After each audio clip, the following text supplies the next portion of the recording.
So this is a video about should Fukushima use bananas, and the name is supposed to pop up. Should Fukushima use bananas to power the future? And there's a comment there, and so when you click on it from Huma in Team, what you ended up with was, and I'll get rid of this one here, Tim Worstall. The Fukushima radiation leak is equal to 76 million bananas. 76 million bananas. Wow. Just wow, Tim. What did the world do to you to make you that angry? I wonder that you would say something like that.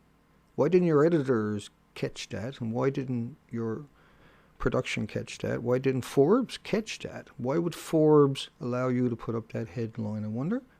76 million bananas. And what he's doing is he's talking about disintegrations per second with becquerels in the nuclear terminology of 40 trillion becquerels released into the Pacific Ocean so far. Now this article came out on the 10th day of 2013, so it wasn't very long ago. It's kind of interesting because Forbes went up for sale a couple of months later. Now, Tim also wrote this article here. NSA PRISM sounds like a darn good idea to me. That's what the government is for, to spy on you and track, trace, and database you and watch you all the time. Well, you can't make that stuff up. But yeah, Forbes went up to sale because they got people like that there, and the editors won't stop it, I guess. I don't know what's going on. Now, Tim, he's got a blog. It's really bad. I'm not going to dwell on that one. But he was, he's a consultant and a dealer in scadium and other exotic metals. Well, scadium is an isotope. It's a short-lived isotope, which is really interesting, isn't it? That here's somebody that understands that, makes a living off that, but he's claiming that 76 million bananas is the equivalent of the radiation coming out of Fukushima. So what he's doing is he's equating bananas with uranium-234, uranium-235. So if you took a piece of uranium-234, 235, the same size as a banana, you can kill everybody in your community. And then you can go to every community on the planet with that one piece, the size of a banana, the single banana, and you can kill everybody in every community. If you were to drop that into a lake, you would pollute the lake till the end of time, and you would go to jail till the end of time. You would be the biggest criminal on the planet till the end of the time. If Al-Qaeda had a banana size of uranium, which is what he's equating it to in this article here, and it's amazing that Forbes never caught this and that their editors never stopped this. But if you had a banana-sized piece of uranium or plutonium, that's a dirty bomb. It's the same thing that they use in the A-10 Warthog to fire in other countries, but that's uranium-238 because it's underwent chain reaction. That's why 234, 235, the plutoniums, 24,000 year half-life, but it's so deadly, it's so gets into your body so readily, it's equated into your system so fast. This is amazing that somebody that deals in heavy metals, and scadium is actually a byproduct of uranium.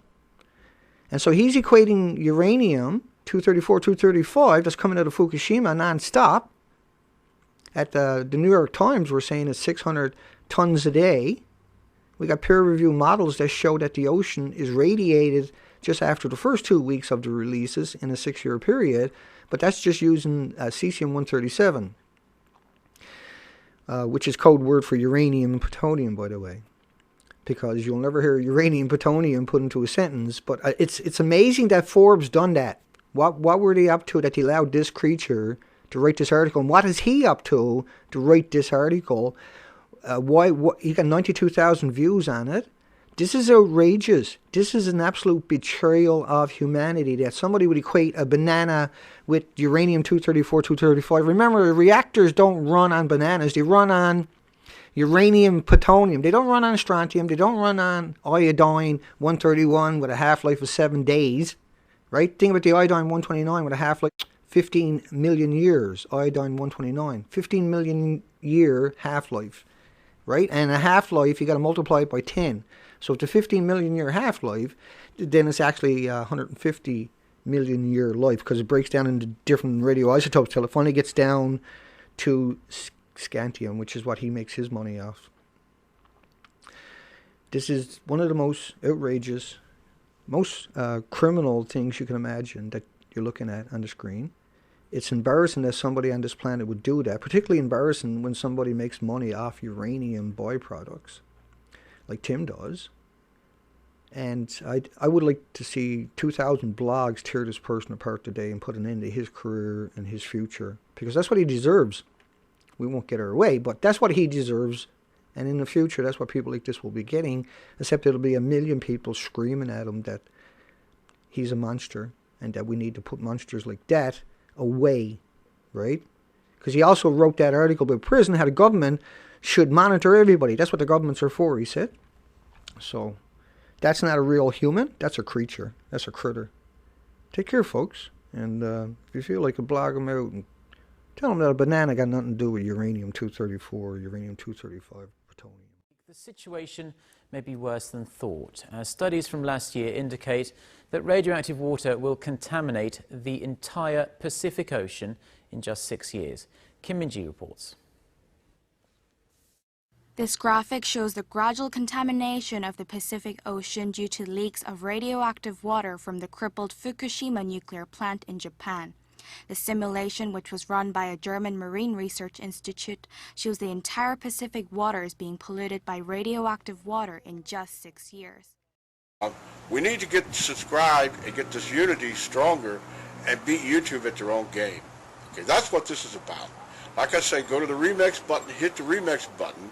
That way you'll have this video and keep up with this. Otherwise, you know, YouTube's just going to control us, guys, and it's really bad.